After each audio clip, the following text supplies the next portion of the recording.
pinasok raw ng mga armadong gwardya ang mga katutubo dito sa Katiklan, Malay, Aklan.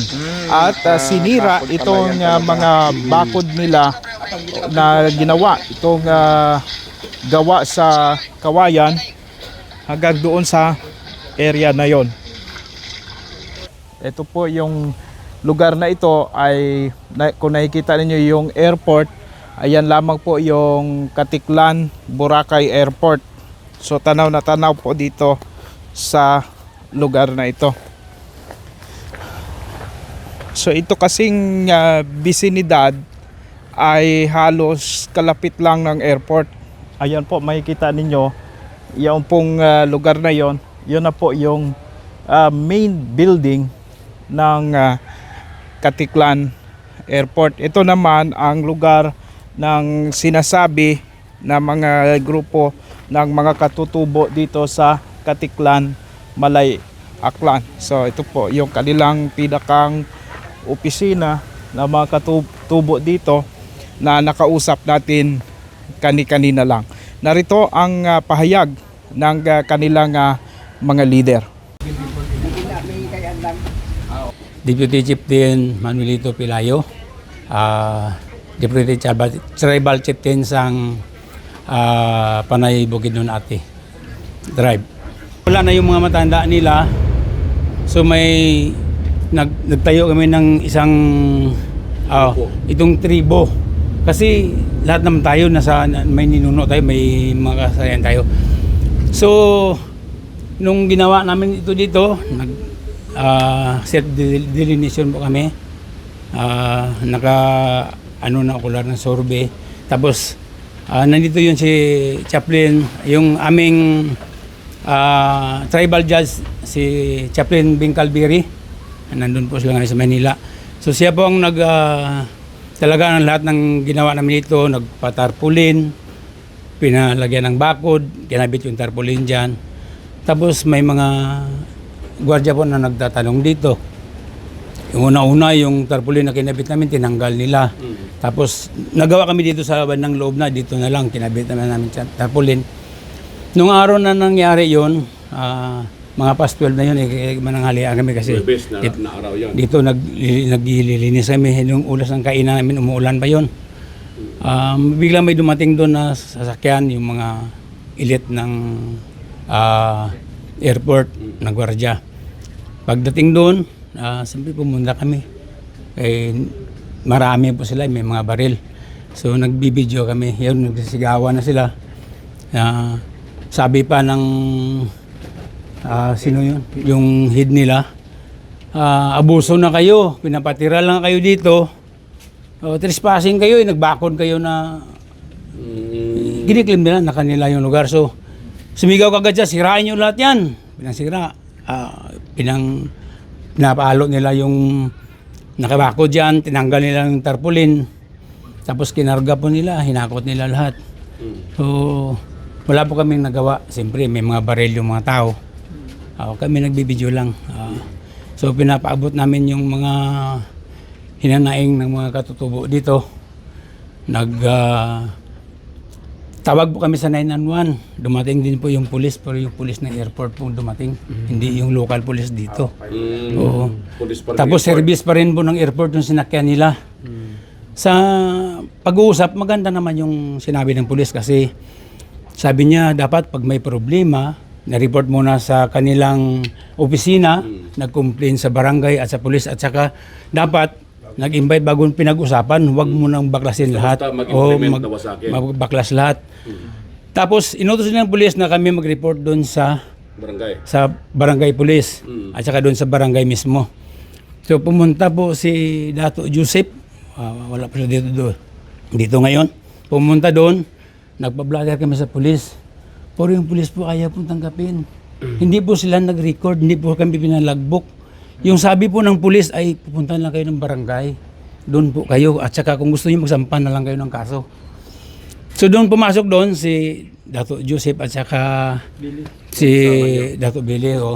So ako nakinig lang kasi yung bagay na yon para po sa usapin ng IPMR dapat yung mangusap doon.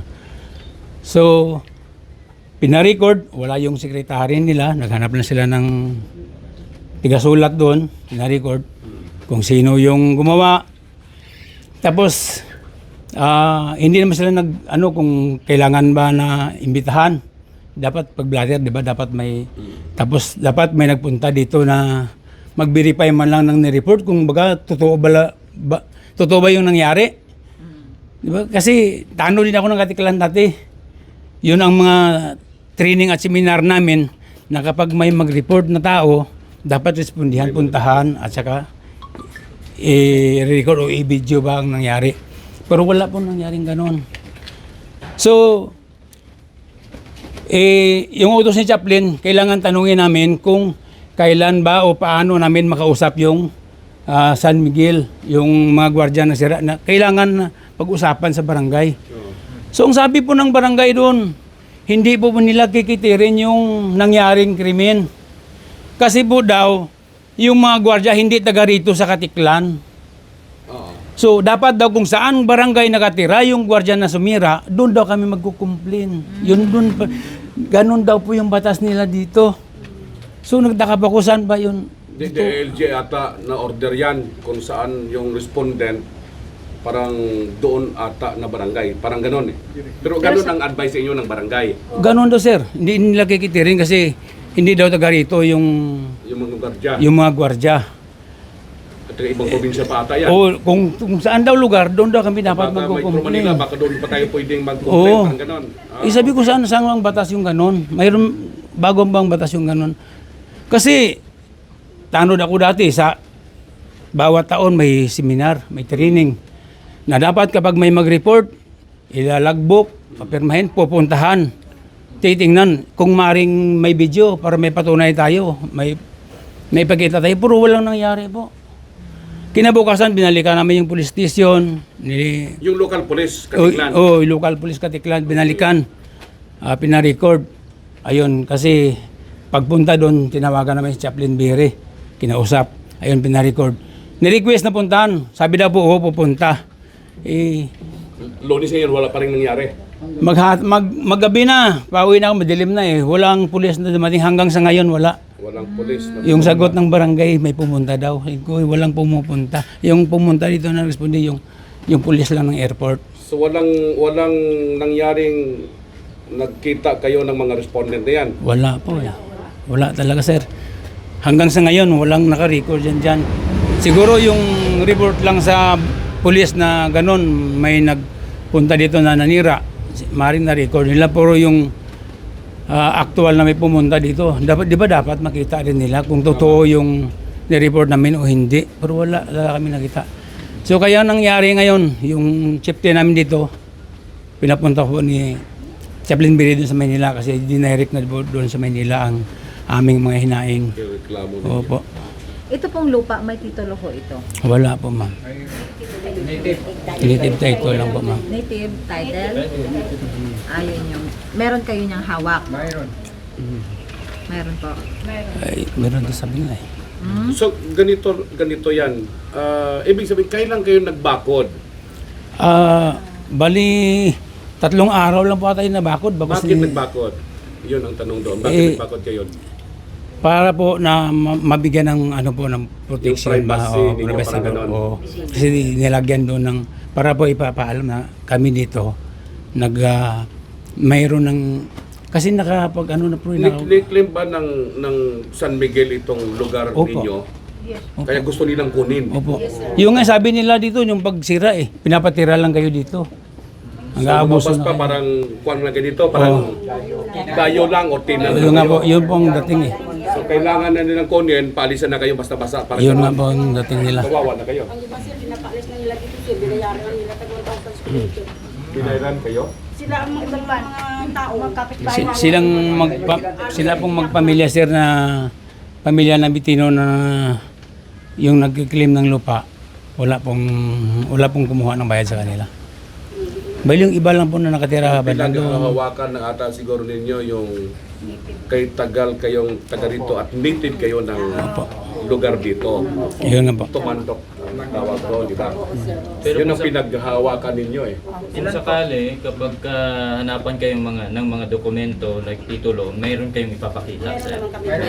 Bali sir, yung ano po talaga, yung indicative map, self-delineation native title po, talaga yung pinaka-legit na dokumento ang meron po kami.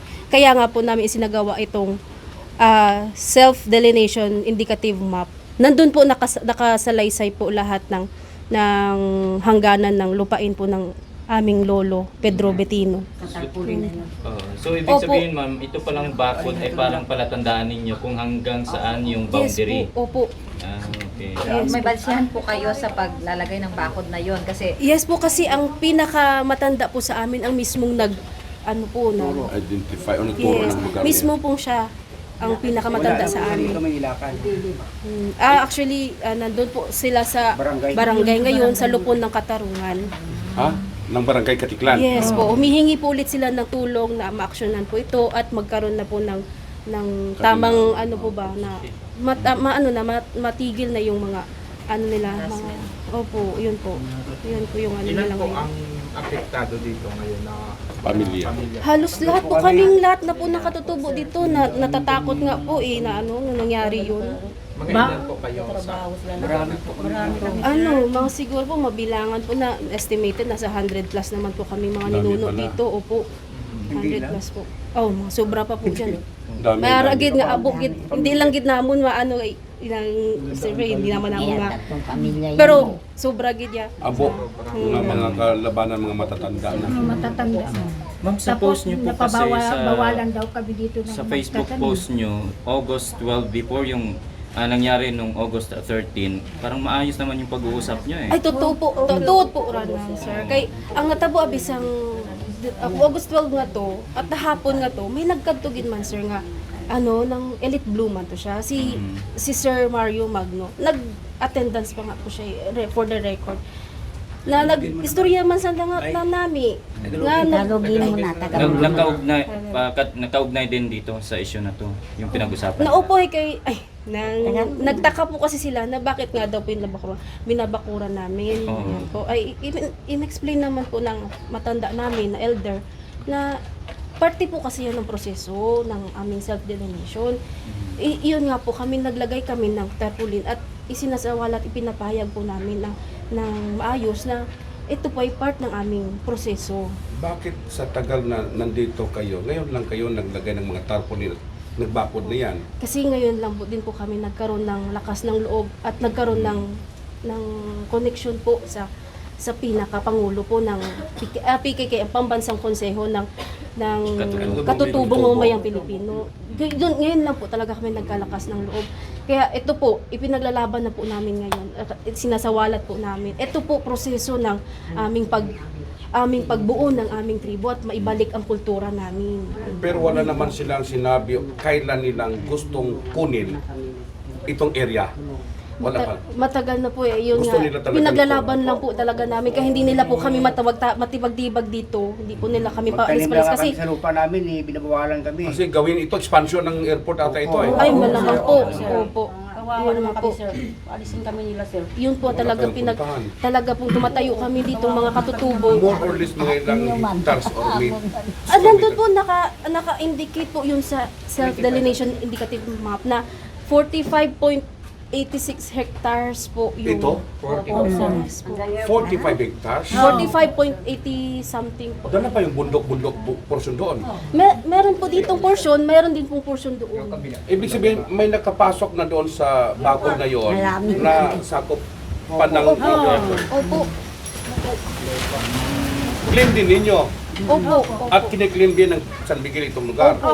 Patay tayo dyan. Na bili na daw nila Oo, parang Sino ganun. mga taong mga nagbigta. kailan pa po nag-umpisa yung ganito, yung kiniklaim ng taga San Miguel? Yung mga lupa? 2011 to 12 nung umpisa na. Matagal na pala. Matagal na. Pero 2011-12 nandito na Dito, kami 19. maraming mga kapitbahay namin. Yung nagdala sila ng mga papers na pipirmahan daw, kung disagree ka o di agree. Tapos yung mga kapitbahay namin pirma na iya. Kami iya nga mga pamilya nga mga Ersbitino, wala kami nagpirma, kaya hindi kami pinaalis. Alam po namin Alam namin nga amon amon ito duta. Actually po sa totoo lang po. Ang libingan pa nga po ng pinaka ninuno namin, diyan lang nga yun po. Yan ang nilibing. Yes po, diyan lang nga po yun. Hindi kayo Kung sa binibigyan amin- ng libingan, yung formal na libingan. Sa unang panahon pa po kasi yung sabi ng mga lula namin, lulo na dyan. Opo, salinlahi. Nununuan pa yan. Yes po, salinlahi ng mga ninuno namin na diyan yung libingan ng lolo nyo. Unang panahon kasi Bigyan nyo wala ng pa. respeto. May sinabi ho ba sila, ma'am, na babalik sila para kunin na yung lupa o paalisin na kayo? Wala namang ganon. Maaari po. Nagsabi din naman po sila yan Na ano daw? Na ganun po, may sa sa malapit na kinabukasan sa malapit nga panahon kukunin na po talaga nila yung lupain. Kaya po kami dito, lalo po namin pinagtitibay yung loob namin na hindi kami aalis sa lupain po. May Sa amin. pinapakita ho ba silang papel na kanila talagang? Wala naman sila pinapakita. Wala. Nabili na daw nila pero sabi namin saan ang papel yun na nabili ito. Wala naman. Dahil kung isipin naman po ng mga sinaunang sa Lolo Pedro namin, wala naman pong ganyan. Mga sulat-sulatin. Yung nagkaroon lang po ng mga administrador na may mga kaalaman na, doon na po sila nagkaroon ng paglilinlang sa aming lolo, lupain ng lolo namin. So anong pinaniniwalaan nyo dito, ma'am? Negosyo na naman sa likod nito. Eh,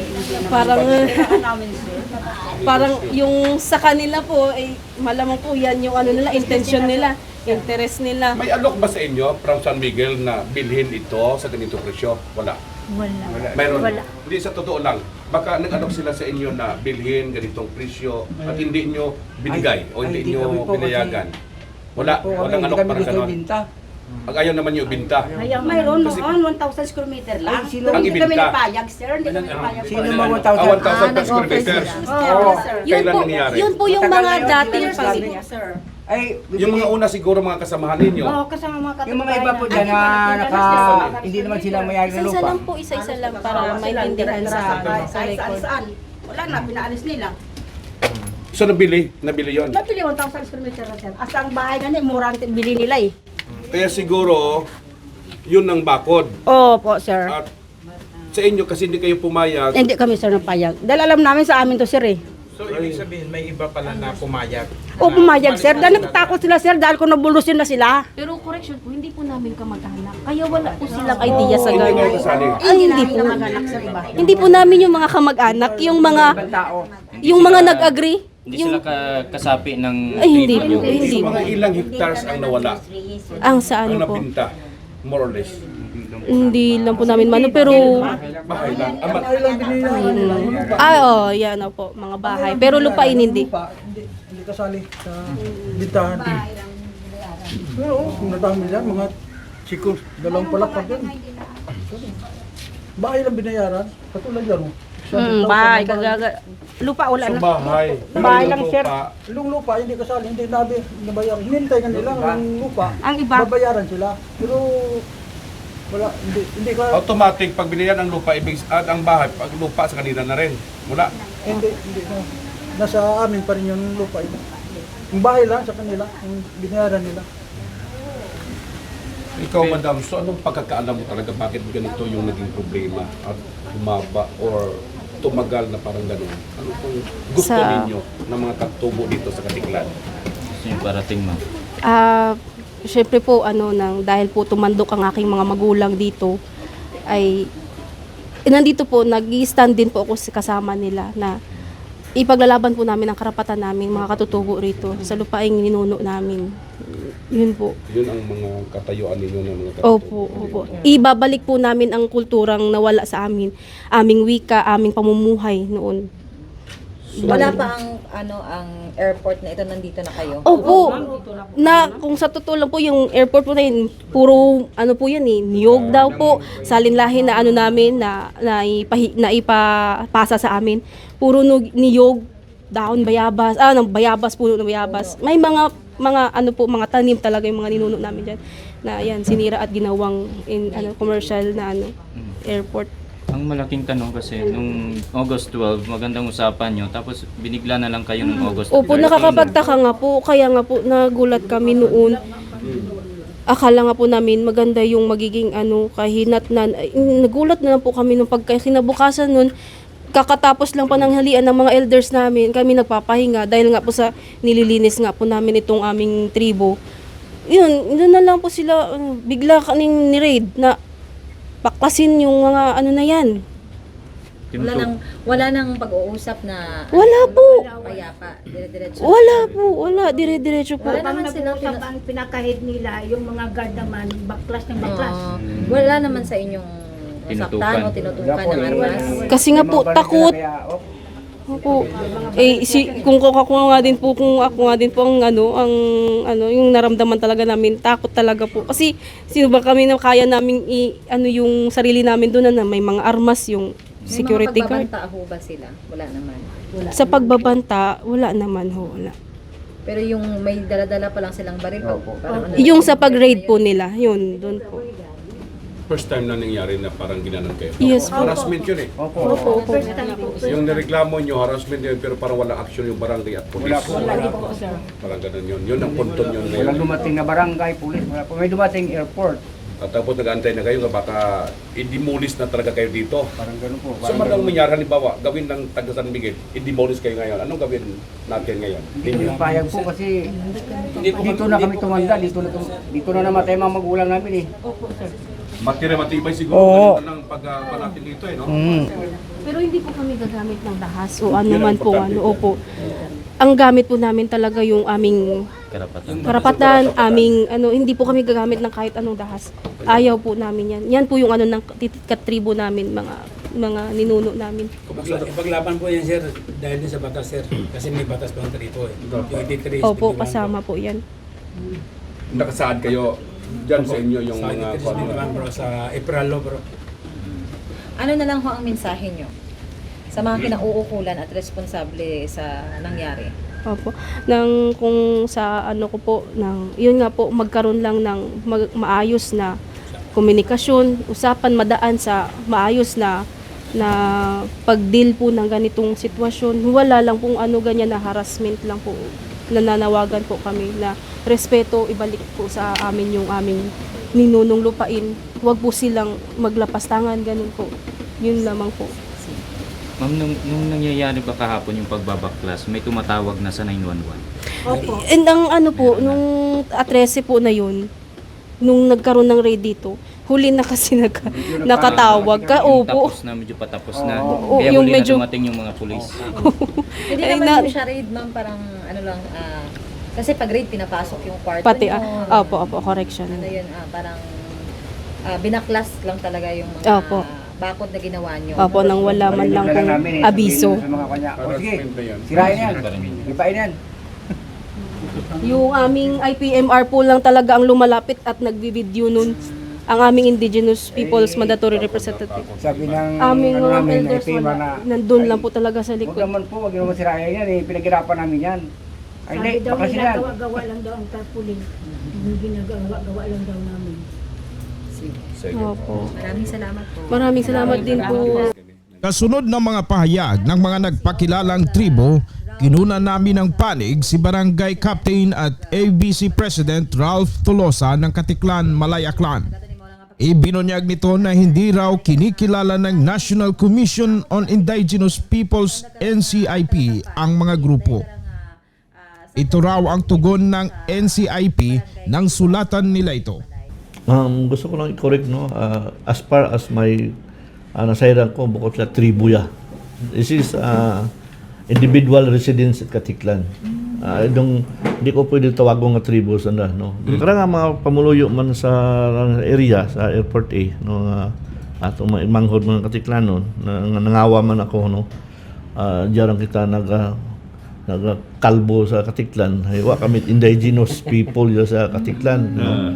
Meskin usoyon mo sa bilog nga malay, ang gindeclare man lang nga malay nga indigenous people kay ang Karla, no, sa Cobaysor at ang Boracay.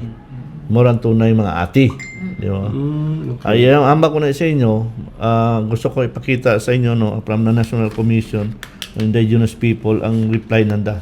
Pwede nyo nga mapangayuan ako kaya nagaging post ako nga para masayran itanan nga sandahay ang mga tao akon mga residente ag pamuluyo at Katiklan ay hindi recognize it panay bukin nun atay tribe ng sandangya hindi recognize. No, kung ga-apply man sila, ga-apply pa lang.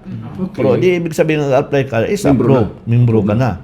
Hay ang proseso bigya dapat maagi ka na sa national kung tawag ka certificate of recognition, siguro saka na ang barangay galing. Hindi rin anya nito masisisi ang mga gwardiya sa kanilang naging aksyon. No.